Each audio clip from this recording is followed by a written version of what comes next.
Welcome to the Women's Football Show here on PLZ Soccer's YouTube channel. I'm Kerry Pollock, joined here with Alison McConnell as always, and our special guest this week is Partick Thistle boss Brian Graham. Brian, thank you very much for joining us. How are you? Yeah, I'm good, thanks. Thanks for having me. No problem. A 3-0 win at the weekend. First of all, talk us through that.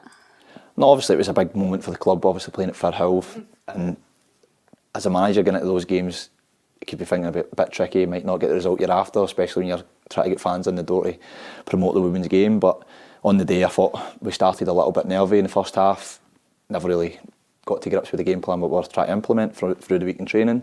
But we settled them down at half time, and then I thought it was a total domination. Second half, we probably should have scored more goals, but sometimes you walk away with a 3-0 victory, you can't be too bad. It's funny swapping just the pitch for the dugout, the first experience of coaching at Firhill. It was. I actually asked Chris Doolan during the week, was it okay if I used his manager's office? Because I had to give him his place, because obviously you need to let the girls get ready and stuff, and you don't want you standing in the corridor. So he was more than happy with me to use the manager's office, so that was a bonus. What's the difference between managing at Firhill and playing on the park, would you say? How different is it? Obviously I'm used to playing on it on a Saturday afternoon, but even, listen, for example, if I get taken off maybe 20 minutes to go, I still find myself shouting from the sideline, so it wasn't too much different. Even when I'm on the pitch, I'm now captain of the men's team as well, that I always try to strive and help others on the pitch. And if that's on the pitch at its side to help the management team, then I'm willing to do so. How did the players react to it? Because we had Cara Henderson on the show last week, and she was saying she's never played at a stadium before. I know, but she was lying to you. She actually had to put an apology out, so the girls gave her a bit of stick about that. Right, okay. No, Landing folk in trouble here. I thought Cara was excellent on the day. I actually kind of moaned at her after the game, because there was a great ball put in the 6-yard box where I says, you need to get yourself in there. To be fair, it's a new role to her this year. She usually plays in the midfield, and we thought we had attributes that we could play her up front, be that number 9 player that holds the ball up for us, because they're a dying art now in these day and age. It's all about young, quick, playing on the shoulder type forward. So I'm quite traditional. I quite like my big striker and playing off them and getting the runners in behind. And she's fitted into the role perfectly for me. I think she's up to now 9 goals for the season. So, and we've got a small bet on for a bag of sweets at the end of the season, so I'm winning with 1 at the moment. 10-9 in the manager's favour. As a successful striker yourself, so you've run about the 63 goals for Thistle now? 62. 62, oh, done you one better. How much advice or what do you tell the strikers in the women's team? How can you help them? I just try and help them. Even we've got young Vary Monroe, who's had really 2 horrific knee injuries where she was playing at Renfrew, and she emailed me in the summer asking for a trial, and she's not played as much as she would like this year, but I thought when I seen her attributes that someone I can help. I know she wants to play more minutes, but when you've got Cara playing and banging the goals in, we just try and help her on the training pitch. But I'll go back to the Hibs game, for example, when we won 2-0, she came on and she was excellent, young Vary. So I just try and, I'm quite basic with the strikers, halfway line, hold it in, pop it off, get in the box. That's what I was taught, and it's so effective, because your job as a centre forward is to hold it in, bring other people into play, and where you're judged is in the box. When the chances come, get yourself in there, get yourself in the end of it, and I try and implement that onto my players. For those who don't know then, tell us, how did you get involved in the women's game?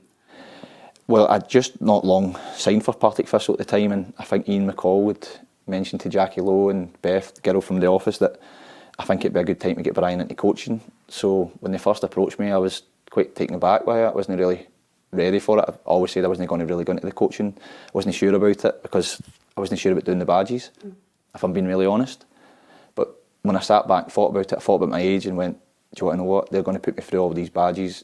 It would save me a lot of money, if I'm being really honest.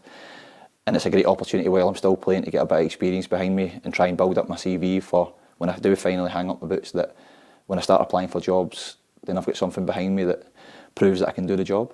What were the main differences that you noticed when you went into the women's game in terms of coaching between men and women? People say there's a big difference. I think the women's game is probably slightly slower, but in terms of their attitude and their application, they're just as dedicated as the men. I don't think they moan as much as the men sometimes. Like, if for example, if it's pre-season and we're doing a hard session, a hard running session, the men would be bumping their gums and, no, here we go again. But the girls just get their head down and get on with it. And everything I've asked of them, they do it. We do get the couple of moany ones like Claire Docherty, so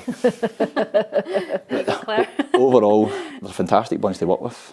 And they've came a long way. Like when we first came in, we were at lock-ins, no disrespect to any of the girls that evening, but the terms of quality what I've got now to what I had then, is night and day, and the club are trying to make everything as professional as possible. We're now based out at Petershill, which is a fantastic facility, so they're going to good lengths to try and help us, but at the same time, we're still way behind in terms of budgets and money compared to some of the other teams in the league. But we've got that fighting spirit and that togetherness that nobody can take away from us. Has it given you a taste for coaching and for management? Are you kind of set now in a path post-playing career? That's the route I want to go down now.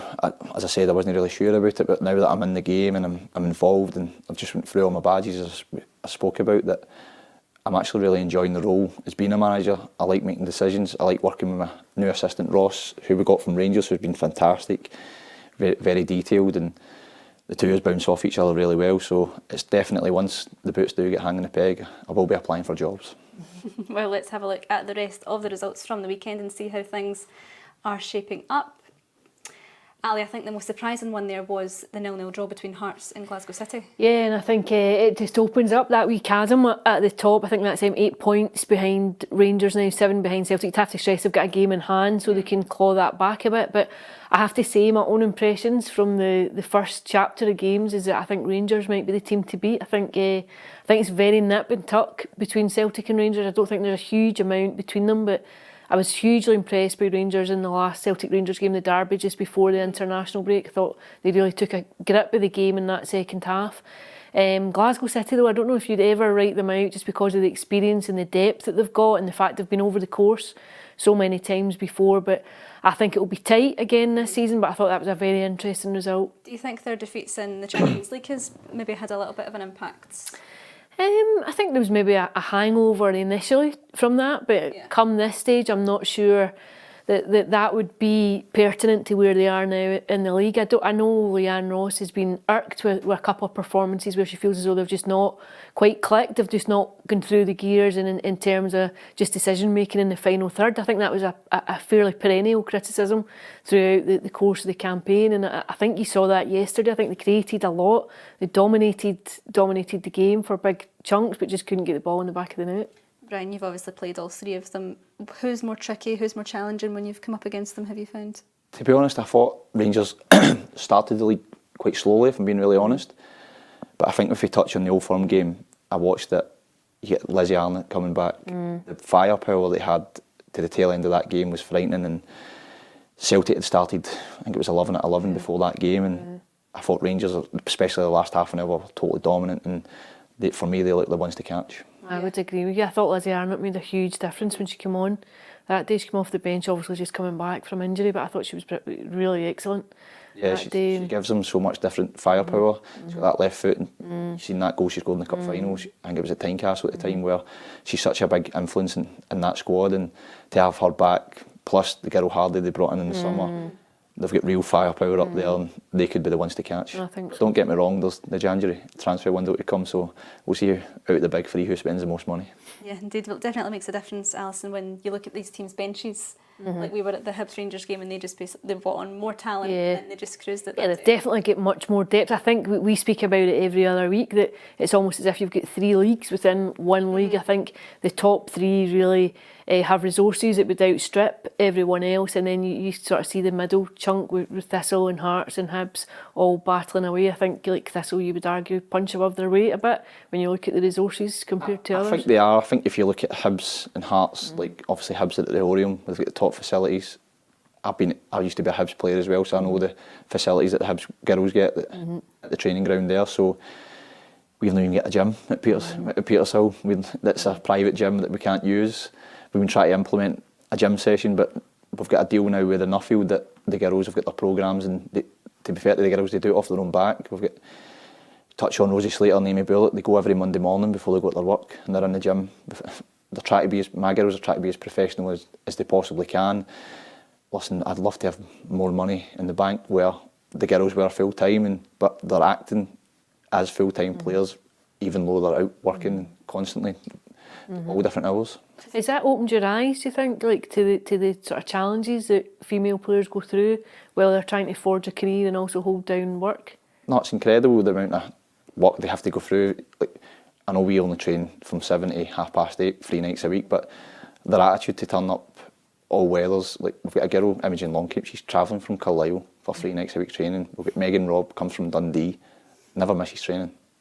It's incredible dedication what the girls have got, and we try and build that togetherness within the squad, that we don't just look at their talents, we look at what kind of person they are, because that's so important, because you don't want a cliquey changing room. That could kill you.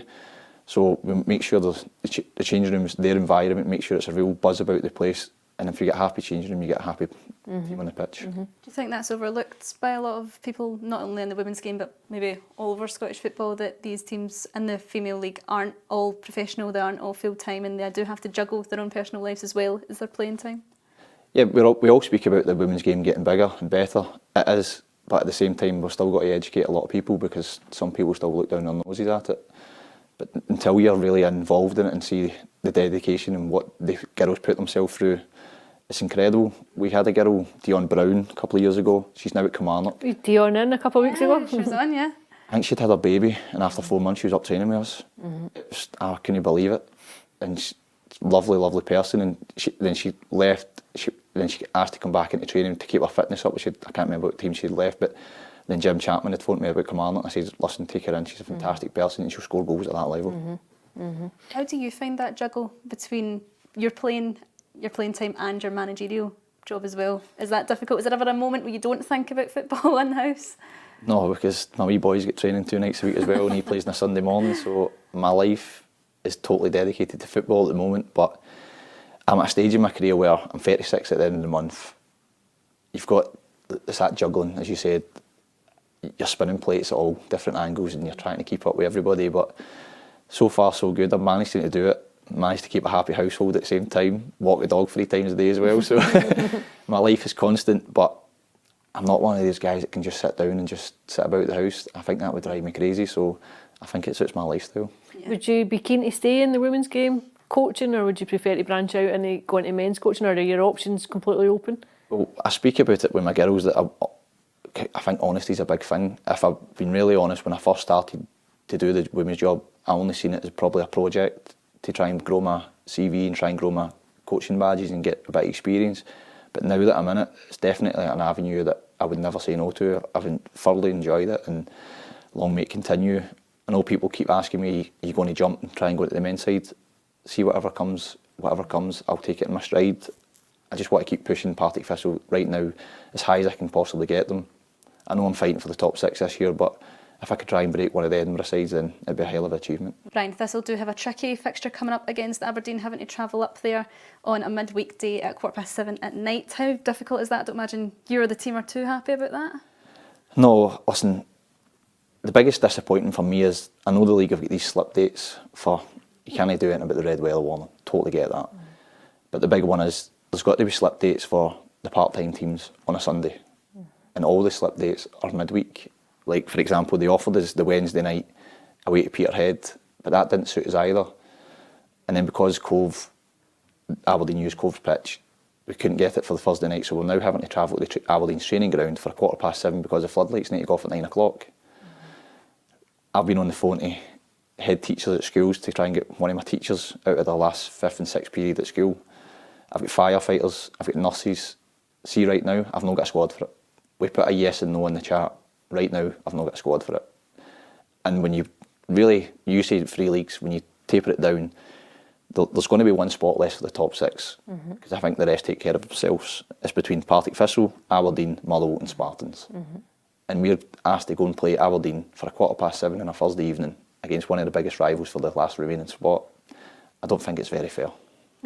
And that's the thing, because you're going to have an international break coming up again soon. It would be an ideal opportunity that you want to. Can't imagine either you or Aberdeen have a huge amount of players away in international duty.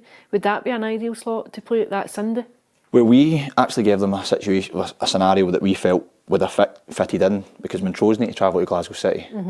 So what we suggested was, why don't we play Glasgow City midweek, and Aberdeen play Montrose? That would be much more sensible. And then we could rearrange so the travelling could get done on a Sunday.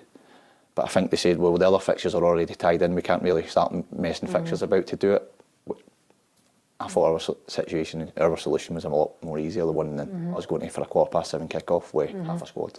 Yeah, that's the thing, because if you're, and I take it there's no leeway Granted, there's not an option for you to say we can't fulfil the fixture without conceding the points. No, well, the league, they offered the 9th of November or the 16th, and then they offered the Wednesday night at Peterhead, but that didn't, the dates didn't fit in. I didn't want to play on the 9th because I didn't want to play the game before the quarter-final of the Cup, because we want to get to the semi-final. That didn't fit in, so then it was the next week, and they had to get it played as soon as possible, they said, to get the league up to date. I don't want to say too much more on it. I think though, when these are the things, when you have a league where you have part-time players within the league, then you have to be fluid almost in terms of accommodating those demands. When you have players that are working, you know, mortgages depending on it and everything, that you have to be fluid in your approach to maybe fulfilling the fixture. You need that flexibility. That's the biggest one for me, and I think going forward they need to look at the slip dates to try and get some Sundays in there, because every slip date for midweek for me, the majorities are part-time. I know Hearts are kind of hybrid, full-time, and Hibs in the top 3, but the rest of the league that make up the top league in women's football are part-time. So where's the fairness in that? That's my biggest disappointment. For fans as well, Alison, going up there, or even from Aberdeen, it's not an ideal situation, really. No, I think you need an element of common sense. I think you need some flexibility, and you need a common sense approach to the fact that people are juggling work commitments, family commitments, and going to Aberdeen for a midweek is challenging to get the time off, not even just to make kick-off at 7:15. You think? There's another one I thought about as well. I'm luckily that the men's side don't have a game on a Saturday, so I don't imagine Chris Doolan would have allowed me to go to Aberdeen on the Thursday night if we had a game on a Saturday. But we get knocked out of the Challenge Cup, so that's a free weekend for us. But it conceivably could have. It could have been that. That could have been the scenario where the manager could have turned to him and said, "You're not going. It's too long a day." My assistant manager's having to take a day off work to come. I don't know if my sports scientist can make it because he's got other commitments. I've got half a team, as I said. So right now I'm trying to juggle all these plates. I'm trying to get hold of this head teacher from Denny High School to get hold of him. So to try and get one of my players there as well, because you're trying to get as many there as possible, because I know how big a fixture it's going to be. It could be pivotal to us trying to make this top 6 spot. And Aberdeen have just had a smashing result this weekend as well, beating Motherwell. They've been a breath of fresh air, so they've been great this year. They've signed really well. Bailey Hutchinson's always been that threat. You go to see yesterday, she goes to Motherwell and gets 4 goals, so with no going up there, it's going to be a really tough game, and I don't really want to go there with half a squad. I want to go there as strong as possible and go and try and get 3 points for ourselves and push up the league. Is there any leeway, any more avenues that you can explore with the league in terms of resetting the date, or is it set in stone now? No, it's set in stone now. It's done. It's done and dusted. But what can you do? Set in stone. Well, we'll have a look. Before we get to that fixture, we have the Sky Sports Cup quarter-finals. Let's have a look at those games. On Friday night, we have Celtic against Glasgow City. Sunday, we have Hibs, Dundee United, Partick Thistle against Montrose, and Rangers take on Boroughmuir Thistle. Get us confident ahead of this one, Brian? Listen, we're always confident. We're going to every game. I know they gave me a bit of stick for using this word belief, but I believe that the mindset of the players is massive, and I try and drive that into them all the time. And you've got to have that belief that you've got a chance to get to a semi-final of the Cup. It's a home tie. Montrose, they shocked Hearts earlier on in the season. They're no mugs. They've got threats, and I know they got a bad result yesterday, but that can happen to any of us, especially the part-time in this league. That can happen. So you don't even push that aside. It's a cup game. They'll be coming down thinking to themselves they can make a bit of history and get to the semi-final. So we know they'll be coming all guns blazing and having a go at us. So we need to be prepared. We need to be ready for it, and my girls will be. Do you treat cup games differently to league fixtures as a player as well? Do you look at them any differently? No, it's for me. I would describe myself as a winner. So it doesn't matter if I'm playing Tiddlywinks at the back with the Wains. I want to win, and it's no different. Listen, cup games. It's great that you can go on a cup run. I remember a couple of years ago we got to the Scottish Cup semi-final. We played against Glasgow City at Falkirk Stadium. It was a great achievement for my girls. Dodgy refereeing decision that day, put them 2-1 up. It was a foul on the goalkeeper, but we'll not go there. You're not. But it's a chance for us to get to a semi-final, and then you don't know what the draw could be, and before you know it, you could be in the final. So I was lucky enough as a player to play in a couple of big cup finals. It was Dundee United, we lost at Parkhead in the Scottish Cup final, but I managed to win the League Cup with Ross County. We beat Celtic in the semis, we beat Hibs in the final. So I know how important it is. I know how important it is to your family to be there and support you, and we've got a great family feel about the club at the moment. So I'm looking forward to the tie. Yeah, Alison, the cup games are a bit exciting, and a little luck along the way doesn't go amiss either. Yeah, Yeah, I think you definitely need that, a bit of the rub of the green. I think a massive night on Friday night, Celtic and Glasgow City. I think that's an intriguing one. Celtic obviously beat Glasgow City a couple of weeks ago in the league, and now back facing them on home soil too in the cup. And I think Glasgow City will feel under a wee bit of pressure just going into that one, about wanting to just recover their equilibrium a wee bit, just to find their poise after that. It's a setback, but I think they've not quite just went through the gears the way you'd have expected at the start of the season. So I think they'll see that as a chance just to recalibrate and reset themselves this term. Yeah, definitely. Well, before we finish up, let's have a look at some Scotland duty. Scotland faced the Netherlands last week, and Scotland boss Pedro Martínez Losa wasn't too happy about the fixture schedule.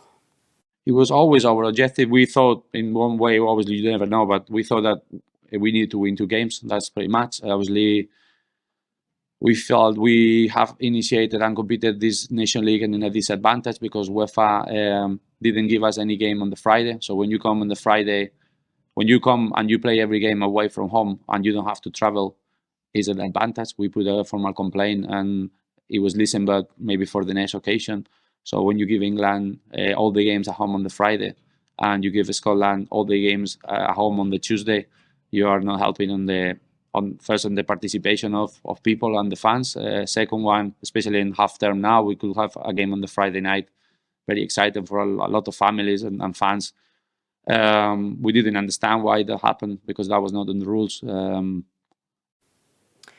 it was a tough group for Scotland, but were you expecting a little bit more? I was hoping they were going to get a result at home, but unfortunately it just wasn't to be, and I'm gutted for the girls. Yeah, definitely. Alison, is he on thin ice, do you think, Pedro? I think thin ice would be stretching it a bit. I do think he's probably come under a wee bit of pressure. I think taking just 1 point from the last 4 games, although I think you'd have to qualify that just with the company he's been keeping in the Nations League in that Group A1. It was always going to be very challenging for Scotland to compete against teams of the magnitude that are there. You've got the World Cup finalists, reigning European champions in England, Holland, World Cup quarter finalists, Belgium. I think it was always going to be a big ask, but yeah, I think managers are always judged on results, and I think when it's not going particularly well, it does invite a kind of scrutiny. Yeah, definitely. Well, before we round off, Brian, if you could like to see anything happen in the women's game positive going forward, what would it be and why? I would hope in the next 5 years that every team in the top league of the women's game are full time. I think that would be a dream for all the girls that are involved in it, and also a lot of volunteers that have been involved in the women's game for many years, because without them, you've not really got the women's game. They're the backbone of it. So I really hope somebody out there, loads of money, can really invest in it and really get behind it, because it's only growing. You touch on it. Yesterday I watched Man United against Brighton, 3 stands or 4 stands full. I know there's loads of money down in England, but if we can get something similar to that in Scotland, where we're getting real backing and real support for the girls going forward, then I think that would be great. You feel as though the league really needs the professional status to move on and try and keep pace with all these European leagues, where you just see, that they're reaping the benefits of the last decade of investment. Like you can see it reflected in international results at how well they're doing. The Glasgow City game in the Champions League, you've seen how fast they were, how far ahead they were. And City are obviously one of the best in our country. They won the league last year. They'll be up there challenging again, but that was another step. That's what we need to try and get to in the years to come, where everybody's full time and giving the girls the best opportunity, especially when they're in these Champions League qualifiers where it's extremely difficult. Yeah, I think without it, what you have is you start to really notice the chasm that exists between other leagues. In Scotland, you become in danger of really just being in their slipstream forever, because you look, that's 2 seasons now without any Champions League participants. I think the bar gets higher, I think the standard is higher, the professionalism is higher everywhere else, and I think if you want to compete at that level, then the very least that you need is a professional league. Yeah, well, let's hope we can get there in the near future. Brian, from everyone at POZ, best of luck for the season ahead, both for the men and the women. We'll join next week with another special guest with more action to look forward to. We hope you can join us.